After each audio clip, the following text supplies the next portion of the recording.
Saya sering bertanya-tanya, sungguhkah ada kemajuan di dalam filsafat Indonesia? Apakah ada filsafat di Indonesia? Itu pun juga suatu masalah yang sampai sekarang sepertinya tidak pernah jelas jawabannya. Dan mengapa para filsuf atau kalau katakanlah para penulis filsafat di Indonesia lebih banyak menulis tentang pengantar filsafat daripada buku pemikiran filsafatnya sendiri secara mandiri seperti itu. Nah, di video ini saya akan mencoba mengulas hal-hal terkait dengan persoalan itu. Ada banyak ya buku pengantar filsafat di Indonesia ini. Hampir semua buku yang ada di rak filsafat di toko buku itu hampir semuanya adalah pengantar filsafat. Mulai dari apa itu filsafat secara umum, apa itu pemikiran kritis, sampai dengan pengantar yang sifatnya spesifik terhadap bidang-bidang filsafat tertentu, misalnya filsafat lingkungan, filsafat etika bisnis, filsafat epistemologi, dan terutama filsafat pengetahuan, karena ini satu domain kajian yang sebetulnya banyak dipakai atau banyak pembacanya karena selalu ada mata kuliah filsafat ilmu di setiap jurusan di universitas kita gitu. Bukan hanya filsafat, jadi buku tema itu sangat laku sehingga bukunya pun menjadi sangat banyak pengantar filsafat ilmu itu. Dominasi buku-buku pengantar filsafat ini membuat saya jengah untuk waktu yang cukup lama ya. Dari tahun 2008 itu saya melihat kita sudah sangat saturated dengan buku-buku pengantar ya. Kita itu udah begitu jenuh disuguhi berbagai macam uraian pengantar tentang apa itu metafisika, apa itu ontologi, filsafat pengetahuan dan seterusnya. Jadi pada tahun itu tuh kemudian saya bercita-cita menulis satu buku yang bukan pengantar. Itu adalah buku pertama saya, yaitu Imanensi Transendensi tahun 2009. Jadi buku itu ditulis salah satunya dengan motivasi mendobrak tatanan yang sudah terlanjur begitu baku waktu itu, yaitu bahwa filsafat sama dengan pengantar filsafat. Saya ingin mencoba satu penulisan buku yang bukan pengantar filsafat. Artinya saya mencoba mendudukkan perkaranya dengan asumsi bahwa pembaca itu sudah tahu filsafat, sudah membaca berbagai macam buku-buku filsafat sehingga kita bisa berdiskusi. Kita tidak harus mengajar. Jadi kalau mengajar itu kan elementer sekali ya, orang belum tahu kemudian diajari kemudian tahu. Saya berangkat tidak dengan asumsi seperti itu, tapi dari asumsi bahwa semua orang sudah tahu, sudah bisa punya cara untuk tahu lewat internet, lewat macam-macam. Sehingga apa yang tersisa adalah kita berdiskusi tentang pengetahuan kita dalam hal filsafat. Nah, itu adalah motivasi saya ketika menulis buku Imanensi Transendensi tahun 2009 itu. Jadi menempatkan pembaca sebagai seorang yang sama sehalnya seperti saya, yang sama-sama mencintai filsafat, sama-sama tidak puas dengan kondisi buku-buku pengantar yang ada dan mencoba mengangkat diskusinya jauh melampaui masalah pengantar tentang apa itu filsafat dan apa itu posmo, apa itu kritik kebudayaan dan seterusnya seperti itu. Usaha ini juga nggak sepenuhnya bisa dikatakan berhasil karena toh banyak ketika buku itu kemudian terbit, kemudian buku selanjutnya juga tentang Alak Badiou, tentang materialisme dialektis yang sifatnya itu menguraikan mengajukan suatu tesis, satu argumen filsafat seperti itu.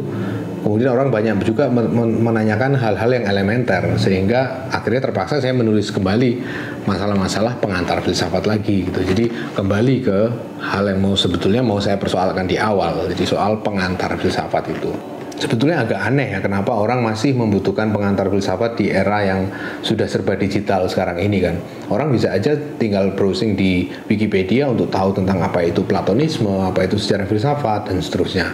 Orang juga tinggal kalau mau agak serius dikit masuk ke Plato Stanford, itu satu kanal publikasi filsafat dengan artikel ensiklopedis yang sifatnya itu lebih akademik daripada Wikipedia dan bisa kita kutip untuk keperluan akademik. Kalau Wikipedia kan tidak bisa karena itu nggak jelas siapa yang nulis kan. Sedangkan kalau Plato Stanford itu ada penulisnya jelas dan itu bisa diakses gratis oleh semua orang, sehingga sebetulnya ketika orang ingin tahu apa itu filsafat itu sebetulnya langsung bisa dijawab dengan referensi ke bacaan-bacaan yang tersedia di portal atau kanal seperti itu gitu. Sehingga buku pengantar filsafat itu sebetulnya sudah tidak perlu lagi disajikan ya, kecuali kalau kita tidak bisa bahasa Inggris sehingga kita kesulitan mengakses itu. Tapi itu pun sebenarnya sudah bisa diselesaikan dengan adanya Google Translate kan. Google Translate sekarang sudah sangat canggih. Kita bisa mengcopy paste teks dalam bahasa Inggris ke bahasa Indonesia dalam mutu terjemahan yang kurang lebih oke lah ya, bisa dipakai untuk kita belajar gitu. Jadi sebenarnya nggak ada alasan kenapa orang masih membutuhkan pengantar gitu. Pengantar itu tentu saja berguna ya, karena dia memberikan orientasi awal bagi awam untuk tahu duduk perkara filsafat. Tetapi kalau terus-menerus dipasok dengan bacaan pengantar, maka kita lama-kelamaan akan mengira ya bahwa filsafat itu adalah apa yang ditulis di dalam pengantar gitu. Jadi ada semacam resiko menciutkan filsafat menjadi apa yang tertera dalam buku-buku yang sifatnya populer itu. Ilusi ini sempat saya terima dulu waktu SMA ya. Ketika saya suka filsafat, saya belajar filsafat dari bukunya Berton, bukunya Francisco Budiardiman dan seterusnya. Saya mengira bahwa itulah filsafat. Saya mencapai kesimpulan bahwa dengan mempelajari bukunya Francisco Budiardiman, bukunya Kees Bertens, bukunya Petrus Lili Cahyadi, saya sudah mengerti filsafat. Betapa kelirunya saya ketika kemudian saya berhadapan dengan teks filsafat langsung ketika kuliah dan melihat ternyata ini jauh lebih kompleks, jauh lebih asik daripada apa yang diuraikan di dalam buku-buku pengantar itu. Jadi sebetulnya buku pengantar itu berguna dalam arti mengantar kita masuk ke topik filsafat, tetapi tidak cukup ya. Kita harus beranjak masuk ke dalam teks itu sendiri, teks filsafat di jurnal, di buku-buku yang ditulis para filsuf dan seterusnya. Nah, problemnya khusus di Indonesia adalah literatur kita, kepustakaan kita dalam hal filsafat itu hampir seluruhnya isinya pengantar gitu.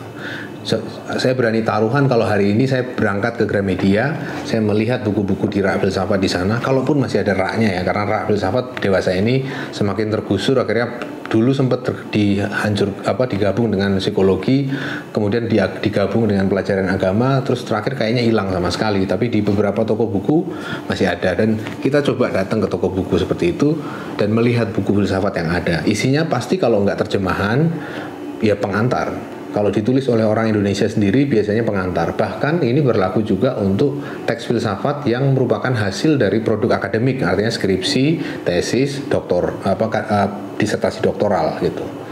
Nah, bahkan dalam tingkat S2 dan S3 pun yang ditulis itu pengantar, itu menurut saya sesuatu yang memprihatinkan sih sebetulnya. Kita bisa mencontohkan, mengibaratkannya dengan misalnya buku-buku seni rupa ya. Nah, andaikan kalau misalnya buku-buku seni rupa yang ada di toko buku itu adalah buku-buku pelajaran menggambar ya, pengantar komposisi, pengantar membuat sketsa dan seterusnya. Nah, itulah filsafat di Indonesia dalam konteks perbukuan ya. Isinya adalah buku-buku tentang teknik menggambar yang bagus gitu. Kita tahu sebetulnya bahwa buku-buku seni rupa di kita kan jauh meninggalkan urusan-urusan teknis soal pelajaran menggambar kan. Sebetulnya sudah masuk ke level wacana kan, kritik atas karya, atas pemikiran di dalam karya dan seterusnya. Jadi buku-buku seni rupa kita jauh lebih advance, sementara filsafat masih teknik menggambar itu tadi. Nah, pertanyaannya adalah mengapa ya? Mengapa seperti ini? Mengapa selalu kita hanya bisa menghasilkan buku pengantar gitu? Mengapa tidak ada buku yang menguraikan pemikiran dari si penulisnya itu secara mandiri gitu? Saya hadir dengan pemikiran saya, ini posisi pemikiran saya, dasarnya A, B, C, D, E, teks berbagai macam itu, dan mari kita berdebat dengan itu gitu. Jadi yang seperti itu sepertinya jarang ya. Itu bisa dilihat antara dua hal ya. Yang satu, ada semacam kerendah hatian memang, bahwa kita belum layak lah disebut filsuf ya, pemikiran kita cuma masih baru segini. Tapi di sisi lain juga ada semacam kemalasan sih, kemalasan untuk ya udahlah, yang ada kan orang kan maunya juga buku-buku yang gampang kan, ya udah bikin pengantar gitu. Jadi, dan itu pun yang laku ya kira-kira seperti itu. Buku-buku yang rumit nggak akan laku gitu. Sebenarnya agak malu-maluin sih kondisi yang ada sekarang ini dalam konteks filsafat itu, kalau kita bandingkan dengan disiplin ilmu yang lain ya. Kita tahu tadi contohnya seni rupa, bukunya sudah isinya kritik karya, kritik pemikiran, di sastra juga sama, di berbagai cabang ilmu yang lain juga sama. Jadi sudah masuk ke perdebatan yang sifatnya sangat-sangat teknis, sangat-sangat detail tentang suatu hal, dan sifatnya bisa mengelaborasi. Muncul para pemikir tentang kebudayaan, tentang seni rupa, tentang sastra yang kalibernya itu bahkan bisa masuk ke tataran nasional atau regional seperti itu. Sementara kalau di filsafat itu perbedaan antara seorang yang mendalami filsafat pada tingkat kuliah itu tuh nggak terlalu jauh beda dengan pemahaman yang dicapai oleh orang-orang yang belajar sendiri secara otodidak. Mungkin yang kita butuhkan juga adalah suatu kesiapan untuk tidak dimengerti ya. Artinya buku-buku filsafat yang sifatnya pengantar itu kan ditulis dengan ambisi untuk dimengerti. Tujuan utamanya adalah mudah diterima pembaca, mudah dipahami dan seterusnya. Kalau perlu dengan mengencerkan berbagai macam problem filsafat menjadi hal yang sangat-sangat cewer lah, sangat encer seperti itu. Nah, tapi tantangan kita jangan-jangan adalah berani untuk memang tidak dimengerti. Jadi ya, oke, nggak apa-apa nggak dimengerti, tapi habis ini silahkan kita diskusi lebih jauh, maka kita akan sama-sama sampai kepada pengertian. Harusnya kan seperti itu ya.